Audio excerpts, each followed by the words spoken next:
dosa-dosa kami umat manusia. Tetapi Engkau tidak mati selamanya. Pada hari yang ketiga Engkau bangkit dari kematian. Engkau menang atas segala kuasa dosa dan kuasa maut. Dan ini memberikan sebuah pengharapan bagi setiap umat manusia untuk beroleh keselamatan dan hidup yang kekal dalam Tuhan. Kami bersyukur kalau kami boleh menikmati hari Paskah dengan damai dan ketenangan daripada Tuhan.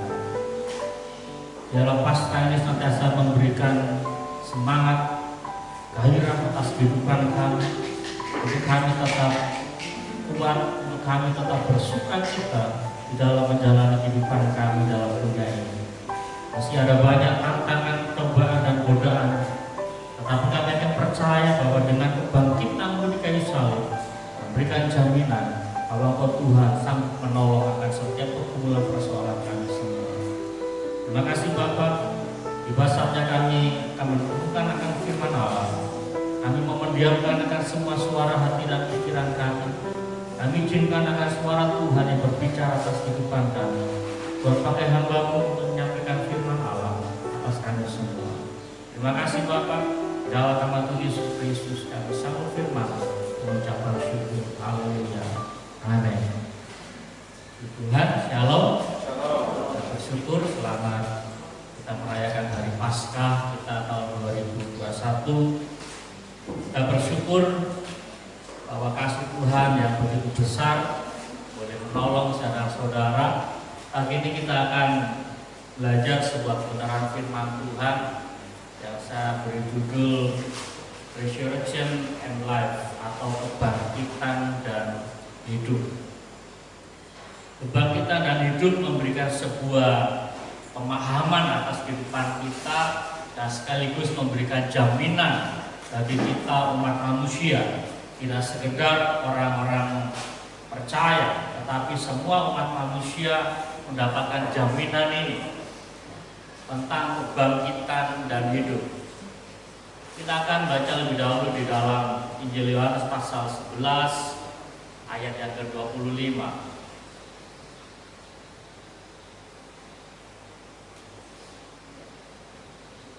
Injil Yohanes pasal 11 ayat 25 kita akan baca bersama-sama sambil kita semua bangkit berdiri. Kita akan baca satu ayat ini dengan suara yang lantang. Oke, 1, 2, 3. Jawab Yesus, "Akulah bangkitan dan hidup. Barang siapa percaya kepadaku, ia akan hidup walaupun ia sudah mati." Silakan duduk kembali. Di Tuhan, Bapak saudara sekalian, ini adalah perkataan Tuhan Yesus sendiri. Sehingga saya tulis lengkap dikatakan jawab Yesus. Artinya ini bukan tulisan para rasul atau para murid Tuhan, tetapi perkataan Tuhan Yesus sendiri terhadap permasalahan yang saat itu dihadapi oleh Marta dan Maria. Bapak saudara sekalian, pasal 11 menceritakan bagaimana ada 3 saudara yang sangat mengasihi satu dengan lainnya, yaitu Maria, Marta, dan Lazarus. Dalam pasal 11 berbicara tentang apa yang dialami oleh Lazarus, yang dia sakit dan tidak mengalami pertolongan untuk mengalami kesembuhan. Bukan berarti Maria dan Marta dia sebagai saudara mereka berdiam diri. Alkitab menuliskan bahwa Maria dan Marta mengirim utusan untuk mencari Yesus. Mereka mengirim utusan supaya Yesus datang dan dapat menyembuhkan apa yang dialami oleh Lazarus. Tetapi dalam pembacaan pasal 11 menceritakan bahwa Yesus sengaja untuk tidak datang. Bapak saudara sekalian, hal ini memberitahukan pada saudara, di saat kita mengalami sebuah pergumulan, kita berdoa, kita mencari Tuhan, kadang-kala Tuhan sengaja tidak langsung menjawab. Memang pada saat kita mengalami situasi seperti ini, hati kita sakit, hati kita bisa kecewa kepada Tuhan, dan perasaan kecewa ini juga disampaikan oleh Marta dan Maria. Marta dan Maria berkata kepada Tuhan, seandainya engkau datang, saudara kami pasti tidak mati. Tetapi pikiran manusia, pikiran Marta dan Maria berbeda dengan yang dipikirkan Tuhan. Rancangan manusia jauh berbeda dengan rancangan Allah dalam kehidupan kita masing-masing. Kesengajaan Tuhan untuk tidak hadir di dalam rasa sakit yang dialami Lazarus, Tuhan mau menyatakan kemuliaannya lebih besar. Bapak saudara sekalian, pada pagi ini kita akan belajar seperti judul kita, yaitu Resurrection and Life, yaitu kebangkitan dan hidup. Ini yang saya tekankan dalam renungan kita pada pagi ini, bagaimana kasih Tuhan itu besar. Apa yang Tuhan kerjakan dalam peristiwa Paskah, Tuhan sudah nyatakan jauh hari sebelumnya. Di dalam pasal 11 ini menceritakan bagaimana Tuhan menyatakan bahwa Dia adalah kebangkitan dan hidup. Dan nanti kita lihat di dalam ayat-ayat berikutnya bahwa Yesus serius, Yesus memberikan jaminan kepada setiap umat manusia tentang kebangkitan dan hidup. Hal pertama yang perlu kita renungkan adalah berbicara tentang kebangkitan. Bapak saudara sekalian, sebelum Tuhan Yesus bangkit dari kematian, kalau Alkitab katakan bahwa kebangkitan Yesus adalah kebangkitan yang sulung, kebangkitan yang pertama. Tetapi boleh saya tegaskan lagi bahwa kebangkitan Yesus adalah kebangkitan yang pertama yang bersifat permanen. Saya pertegas dengan kata-kata kebangkitan Yesus adalah kebangkitan yang permanen. Mengapa? Sebelum peristiwa kebangkitan Yesus, ada beberapa peristiwa di dalam baik perjanjian lama maupun perjanjian baru, bahwa pada saat kita tahu peristiwa tentang Elia, pada saat Tuhan utus ke seorang janda yang ada di Sarfat, Tuhan buat mujizat di situ. Israel mengalami masa kemarau atau kelaparan selama 3 tahun. Dan Tuhan katakan pada Elia, kamu pergi di daerah Sarfat, dan di situ kamu akan berjumpa dengan seorang janda dan kamu akan mendapatkan makan. Tetapi apa yang terjadi setelah peristiwa mujizat itu terjadi beberapa hari kemudian, tiba-tiba anak daripada janda ini mati. Ya, kita tahu cerita itu. Dan apa yang terjadi? Elia berseru pada Tuhan, dan anak ini hidup. Kemudian ada peristiwa lagi kebangkitan berikutnya, adalah seorang pemuda di Nain. Pada saat Yesus berjalan akan memasuki kota yang bernama kota Nain, di situ Yesus menjumpai iring-iringan jenazah. Dan di situ Yesus melihat bahwa ibu daripada pemuda ini sangat sedih. Tidak tahu pasti, bila keluarga mengalami kedukaan pasti sedih. Dan biasanya seorang ibu dia sangat sedih.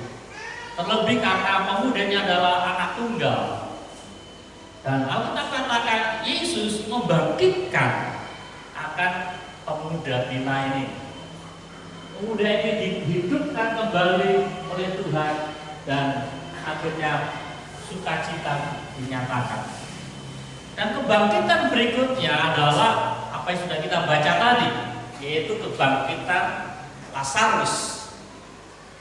Kalau kita baca keseluruhan daripada pasal 11, situ katakan bahwa bagaimana pada akhirnya Lazarus dibangkitkan meskipun sudah 4 hari. Maria dan Marta berkata kepada Tuhan, Guru, saudara kami sudah 4 hari mati, sudah bau. Pada saat saya pelayanan di Katingan, di kampungnya ini paling ujung, namanya Desa Tumbang Tangoy. Gak ada desa lagi setelah desa itu paling ujung sudah.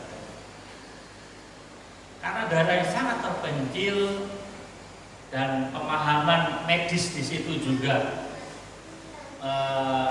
kurang paham. Karena pemahaman yang minim, sehingga jenazah daripada keluarga ini tidak diformalin. Dan apa yang terjadi? Sambil menunggu keluarga yang jauh-jauh sampai 4 hari. Maaf saudara saya katakan, karena daerah ini rata-rata rumah panggung, pada saat jenazah yang turun posisi miring, wah seperti air hujan, air turun dan hampir mengenai saya. Baunya luar biasa. Hanya sama Yesus dikatakan oleh Maria, Guru, saudara kami sudah 4 hari mati, sudah bau. Tetapi dalam bacaan kita, Yesus tidak menghiraukan itu, karena Tuhan punya maksud dan rencana yang besar. Nah, kalau kita katakan pada saat Yesus berdiri di pintu daripada kubur daripada Lazarus, Yesus katakan buka penutup daripada kubur Lazarus. Nah, dari luar Yesus katakan, Lazarus keluar. Bangkitan terjadi. Tetapi mengapa kita katakan kebangkitan Yesus adalah kebangkitan yang sulung? Mengapa kebangkitan Yesus dikatakan kebangkitan yang pertama? Padahal sebelum-sebelumnya ada peristiwa kebangkitan. Perlu kita ketahui bahwa pada saat anak janda di Sarfat mengalami kebangkitan, beberapa tahun kemudian anak perempuan ini juga mati. Pemuda dinaik, dibangkitkan oleh Yesus, tetapi beberapa tahun kemudian juga dia mati lagi. Begitu juga dengan Lazarus. Tetapi kebangkitan Yesus setelah peristiwa penyaliban di Bukit Golgota, di hari Paskah, Yesus bangkit dan dia tidak mati lagi sampai hari ini. Amin. Sehingga kita katakan kebangkitan Yesus adalah kebangkitan sulung, kebangkitan yang pertama. Karena kebangkitan Yesus, Yesus tidak mati lagi sampai hari ini dan sampai selama-lamanya. Tapi saudara sekalian, Alkitab menyatakan pada kita bahwa kalau Yesus katakan akulah kebangkitan, hal ini memberikan sebuah jaminan bagi saudara-saudara bahwa adanya sebuah kebangkitan bagi orang-orang mati. Hal ini memberikan sebuah pengharapan kepada semua manusia, meskipun ada orang-orang yang berpikir secara keliru. Pada saat mereka mati, mereka pikir sudah selesai. Pada saat mereka mati, mereka pikir sudah berakhir segala-galanya. Enggak.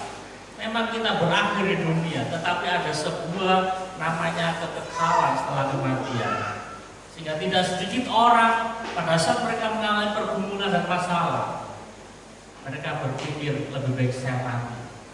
Pada saat lihat ronda, ya, seperti lihat jus alpukat, ya. Diambillah ronda dan diminum. Pikirnya kalau saya mati sudah selesai. Enggak selesai. Masih ada pertanggungan jawab. Atau juga ada orang yang berpikir kalau saya mati saya takut ini. Karena mengapa mereka takut? Karena mereka nggak tahu kemana setelah mati. Tapi saudara sekalian, ada namanya sebuah kebangkitan. Rasul Paulus sampaikan kepada jemaat di Tesalonika, sebab pada waktu tanda diberi, yaitu pada waktu penghulu malaikat berseru dan sangkakala Allah berbunyi, maka Tuhan sendiri akan turun dari surga dan mereka yang mati dalam Kristus akan lebih dahulu bangkit. Yang dibawahi kata lebih dahulu. Artinya baik orang yang percaya kepada Tuhan atau yang tidak percaya pada Tuhan sama akan mengalami kebangkitan. Hanya ada antriannya. Pada saat peristiwa parousia, kita katakan peristiwa Tuhan Yesus turun dari surga, ya, akan orang-orang yang percaya kepada Tuhan akan lebih dahulu dibangkitkan. Kemudian orang yang hidup akan mengalami namanya perubahan fisik. Dari tubuh jasmani kita mengalami tubuh kemuliaan. Dan akan sama-sama terangkat menghadap Tuhan di surga. Nah, kapan orang yang tidak percaya? Nanti tunggu. Ada gilirannya setelah masa 1000 tahun. Nah, artinya orang yang percaya atau tidak percaya pada Tuhan sama-sama dibangkitkan. Cuman yang membedakan nanti apa yang akan dialaminya. Apa saudara sekalian? Alkitab juga katakan bahwa manusia ditetapkan untuk mati satu kali, ya. Dan sesudah itu dihakimi. Kalau tidak ada kebangkitan umat manusia atau tidak ada kebangkitan orang mati, nah, orang berbuat jahat enak loh, ya. Saya kan sudah mati, nggak hidup lagi. Kebangkitan pasti terjadi karena apa? Ada namanya penghasilan. Bagaimana orang dihakimi kalau dia nggak dihidupkan lagi? Apa saudara sekalian kasih nama Tuhan Yesus? Kalau Yesus katakan akulah kebangkitan, hal ini berbicara pada seluruh umat manusia bahwa kematian bukanlah akhir dari segala-galanya. Tetapi sering saya sampaikan bahwa kematian merupakan pintu masuk untuk kita memasuki namanya sebuah kekekalan. Ada namanya sebuah kekekalan yang tanpa batas, nanti kita akan belajar dalam poin yang kedua. Baik orang yang percaya pada Tuhan, orang benar atau orang berdosa, akan sama-sama masuk dalam namanya sebuah kekekalan. Nah, perkara yang kedua yang perlu saya sampaikan adalah berbicara tentang hidup. Yesus tadi katakan pada Marta, akulah kebangkitan dan hidup. Karena apa? Belum tentu orang yang bangkit itu hidup. Kalau saudara nonton film-film zombie, ya, apa deh? Ya. Fisiknya bangkit, tapi dia nggak ada kehidupan. Ya. Roh lain yang menguasai, setan yang menguasai tubuh orang itu. Dia kelihatan bangkit, tapi nggak ada kehidupan dalam hidup yang memang hidupnya orang itu gitu loh. Ada virus lain yang masuk dalam tubuh orang itu sehingga membuat orang itu kelihatan hidup tapi tidak hidup. Tetapi Yesus katakan akulah kebangkitan dan hidup. Hal yang senada juga Yesus sampaikan kepada para murid hari itu. Jawab Yesus, akulah kebangkitan dan hidup. Barang siapa percaya padaku, ia akan hidup. Harus jawab kata-kata hidup. Nanti kita akan baca di sini. Walaupun dia sudah mati. Injil Yohanes pasal 14 ayat yang ke-6 katakan, akulah jalan dan kebenaran dan hidup. Saya pakai istilah bahasa Alkitab yaitu bahasa Yunani zoe. Waktu saya pelajari apa yang dipakai oleh kata yang dipakai oleh Tuhan sama-sama zoe, ya kan? Hidup di dalam Injil Yohanes pasal 14 ayat yang ke-6 dengan di dalam Injil Yohanes pasal 11 ayat 25 tadi, akulah kebangkitan dan hidup, kata yang sama, zoe. Nah, kita akan belajar sedikit di sini, kita sedikit lihat ya. Karena Alkitab memakai ada dua kata tentang hidup, yaitu ada kata bios. Ini juga berbicara tentang hidup, tetapi memiliki arti hidup yang semu. Nah, bios menjadi akar kata bioskop. Ya. Kalau saudara nonton bioskop, sekarang sudah hampir ada ya bioskop. Di TV tinggal gedungnya saja, di Palangkaraya masih ada. Kalau saudara nonton bioskop, kelihatan hidup nggak pemeran? hidup, ya kan. Kalau saudara nonton film perang di situ, itu hidup, ya kan. Tetapi bisa enggak saudara komunikasi dengan pemainnya di dalam film itu? Itu namanya hidup yang semu. Tidak ada komunikasi dan tidak bisa terjadi dialog antara saudara dengan orang yang ada di dalam film itu. Itu namanya bios, hidup yang semu.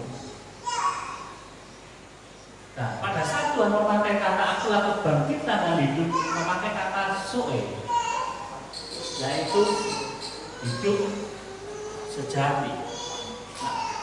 Nah, karena saudara sekalian, hal ini berbicara pada kita bahwa apa yang Tuhan akan berikan adalah sesuatu yang bersifat permanen, gitu. Itu adalah sesuatu yang sejati dalam kehidupan saya dan saudara, bukan sesuatu yang bersifat abal-abal, yang sekedar. Nah, dan hal ini dipertegas di dalam Injil Yohanes pasal 3 ayat 16 yang sudah kita belajar minggu kemarin.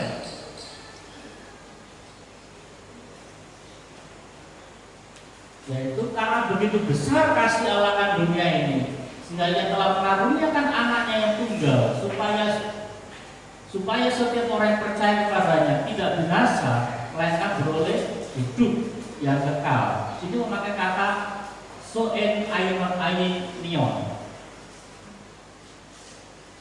Ini soen adalah hidup, aionion adalah hidup yang kekal. Nah, ini berbicara tentang waktu. Di dalam bahasa Yunani ada 3 macam jenis waktu. Bicara tentang kronos, ini waktu juga. Kronos adalah waktu yang biasa, yang dipakai untuk hari, jam, bulan, tahun. Artinya ini waktu yang bisa diulang terus. Sering orang katakan, nggak usah ke gereja minggu ini, minggu depan kan masih ada ibadah. Nggak usah lagi ada pertemuan hari ini, nanti minggu depan masih ada pertemuan doa lagi. Itu kronos, sesuatu yang bisa diulang. Kapan hari dia ngomong ke mamanya, "Mah, nanti ulang tahunnya dirayain ya." Apa nggak sekalian nanti aja yang 17? Oh iya. Kenapa? Tahun depannya lagi dia masih bisa ulang tahun. Itu kronos, waktu yang bisa diulang. Tetapi juga ada namanya kairos. Ini yang paling saudara sering dengar. Para pendeta mengatakan ini kairosnya Tuhan. Waktu yang berbicara tentang kesempatan. Nah, kairos ini nggak bisa diulang lagi, nggak bisa. Saudara bisa minggu depan ke gereja lagi, tetapi momen yang terjadi hari ini nggak bisa diulang lagi minggu depan. Ibadahnya masih bisa sama kalau Tuhan kasih umur panjang. Tetapi momen yang seperti ini nggak bisa diulang lagi minggu depan, nggak bisa. Terlebih lagi pada saat saudara hari ini mendengar firman, minggu depan berbeda lagi. Pada saat Tuhan menyatakan lawanannya berbeda. Ini nggak bisa diulang. Nah, waktu yang ketiga adalah aion. Yang tadi di dalam Yohanes pasal 3:16 diperlengkapi dengan tambahan kata yaitu aionet. Tetapi memiliki akar kata yaitu aion, yang berbicara tentang waktu kekal yang tidak ada batas. Nah, apa artinya dalam kehidupan kita? Pada saat Tuhan Yesus berkata, karena begitu besar kasih Allah, sehingga Ia mengaruniakan anaknya yang tunggal, supaya setiap orang yang percaya kepadanya tidak binasa, melainkan beroleh hidup yang kekal. Sudah hidup zoe, hidup yang sejati, hidup yang permanen, ditambah lagi dengan aion, hidup sejati selama-lamanya. Ini berbicara tentang Yesus katakan, "Akulah kebangkitan dan hidup." Kata yang sama dalam bahasa Yunani, Yesus katakan, "Akulah hidup." Artinya memberikan sebuah jaminan bagi kita umat manusia bahwa ketika kita percaya pada Tuhan, sesuatu yang permanen, sesuatu yang bersifat kekal, yaitu kehidupan kekal, Tuhan berikan pada setiap orang yang percaya kepada Tuhan. Puji Tuhan, saya tidak banyak lebarkan firman Tuhan, saya undang pemain musik maju ke depan. Biarlah firman Tuhan pada pagi ini boleh menguatkan iman percaya kita bahwa kalaupun nanti saya saudara mati, apapun caranya kematian kita nggak perlu takut, karena kematian akan membawa kita masuk dalam sebuah kehidupan yang kekal bersama-sama dengan Tuhan. Kalaupun Tuhan kasih umur panjang dan Tuhan akan datang dalam kemuliaannya di awan-awan, kita juga akan mengalami perubahan secara fisik. Dan tubuh jasmani kita yang terbatas mengalami perubahan tubuh kemuliaan yang tidak dapat dibatasi oleh ruang dan waktu. Contoh daripada tubuh kemuliaan adalah pada saat Yesus bangkit, ruangan murid-murid, pintu jendela ditutup, tiba-tiba Yesus bisa hadir dalam tubuh kemuliaan. Tubuh kemuliaan bukan berarti nggak bisa lagi makan dan minum. Pada saat Yesus berjumpa dengan para murid di Danau Genesaret, apa yang Yesus katakan, adakah padamu lauk? Dan para murid menyajikan, ada roti bakar, ada ikan bakar, dan mereka makan. Dalam tubuh kemuliaan, Yesus juga bisa makan roti bakar dan ikan bakar. Yang membedakan adalah tubuh kemuliaan tidak bisa tersentuh oleh dosa. Tubuhnya akan kita miliki di dalam kemuliaan Tuhan. Kita nyanyikan pujian tadi, ingat kasih-Nya, ingat kebaikannya. Anugerah Tuhan begitu besar dalam kehidupan kita. Saudara kita semua bangkit berdiri. Kita nyanyikan pujian ini sebagai rasa syukur kita pada Tuhan bahwa Tuhan baik.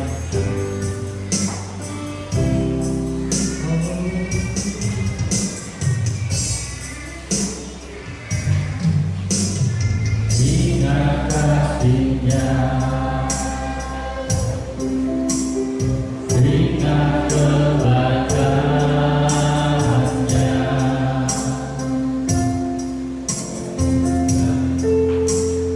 dan aku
dosa melalui kematian di kayu salib. Tetapi Kau juga menang atas segala maut dan kematian dengan kebangkitan di kayu salib. Kau pada hari yang ketiga hidup, dan Kau adalah kebangkitan yang sulung. Kau hidup selama-lamanya untuk mempersiapkan tempat bagi hati orang-orang percaya kepada-Mu. Dan hal itu memberikan sebuah jaminan pada setiap orang-orang yang percaya kepada-Mu tidak akan binasa, melainkan beroleh hidup yang kekal. Terima kasih Bapa, terima kasih Tuhan Yesus atas karya oleh karena cinta. Kami manusia yang harusnya dihukum oleh karena dosa dan kejahatan kami, tetapi kami beroleh pengampunan atas segala kejahatan kami. Terima kasih Bapa, terima kasih Tuhan, terima kasih Roh Kudus. Kiranya Allah Roh Kudus senantiasa mengingatkan kami akan kasih Tuhan yang besar.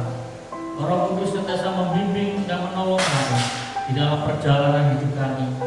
Selama kami berjalan kehidupan kami di muka bumi, ada banyak pergumulan persoalan, tetapi kami berdoa biarlah penyertaan Tuhan yang senantiasa mengingatkan kami bahwa Tuhan Yesus telah menang atas segala kuasa dan dosa. Dan hal ini menjadi jaminan bagi kami juga bahwa apapun pergumulan persoalan kami hadapi, kami juga beroleh kemenangan bersama-sama dengan Tuhan. Terima kasih Bapak, kiranya Allah yang boleh menolong kami. Roh Kudus yang biasa mengingatkan kami akan kebenaran firman ini dalam masa suka maupun duka pergumulan hidup kami. Biarlah Allah senantiasa menyertai kehidupan kami selama-lamanya seperti janji firman. Tuhan berkati umat-Mu dalam segala pergumulan mereka, dalam setiap persoalan yang mereka hadapi. Biarlah kuasa Allah, kuasa kebangkitan itu nyata dalam kehidupan mereka. Mereka tidak perlu berputus asa, tidak perlu menyerah atas setiap pergumulan persoalan yang dihadapi, karena Tuhan telah bangkit dari kematian. Dan Allah yang sanggup menolong akan setiap pergumulan persoalan kami. Memberkati dalam setiap usaha pekerjaan umat-Mu, dalam setiap langkah-langkah perencanaan yang mereka hadapi. Jangan Tuhan yang membuka jalan atas setiap persoalan perencanaan mereka semua. Dan juga menyerahkan akan bangsa dan negara kami. Kami bersyukur bahwa Allah senantiasa hadir atas bangsa kami. Tuhan berkati akan para pemimpin di bangsa kami, dari presiden, seluruh kabinet, seluruh jajaran, bahkan setiap pemerintah daerah, provinsi maupun di kabupaten, bahkan sampai tingkat kecamatan dan desa. Kiranya Allah senantiasa menyertai para pemimpin di daerah kami ini, di bangsa ini. Tuhan Allah boleh menolong, memberikan keamanan dan tertib atas bangsa kami. Situasi yang terjadi kami tahu adalah izin daripada Tuhan, dan untuk menguatkan motivasi percayaan pada Tuhan bahwa Allah senantiasa hidup dan nyata atas kehidupan kami. Terima kasih Tuhan untuk keamanan yang Tuhan berikan kepada bangsa kami melalui TNI dan Polri yang senantiasa sinergi untuk menjaga keamanan dan ketertiban bangsa ini. Memberkati mereka dalam setiap tugas, dalam setiap hal-hal yang mereka kerjakan.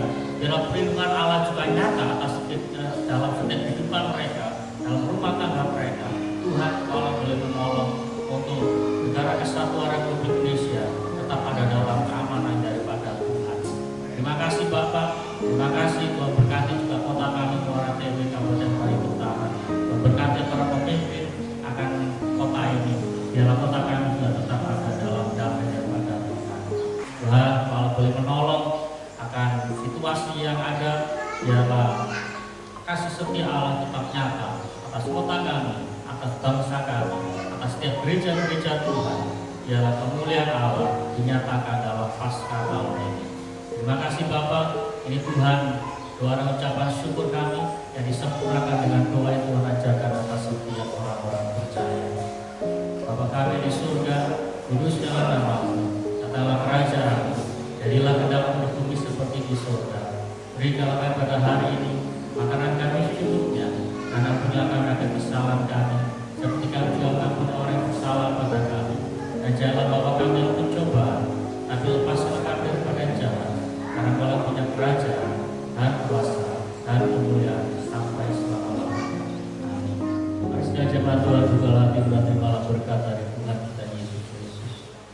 kasih karunia dan damai sejahtera, serta sukacita yang berasal dari surga, serta kekuatan kuasa ilahi dari Tuhan kita Yesus Kristus, serta penghiburan kasih yang kekal melalui Roh Kudus. Terimalah berkat Tuhan ini, yang di dalam nama Allah Bapa, dan di dalam nama Anak, dan di dalam nama Roh Kudus, dari pagi ini sampai Tuhan Yesus Kristus datang kedua kalinya. Bapa, terima kasih.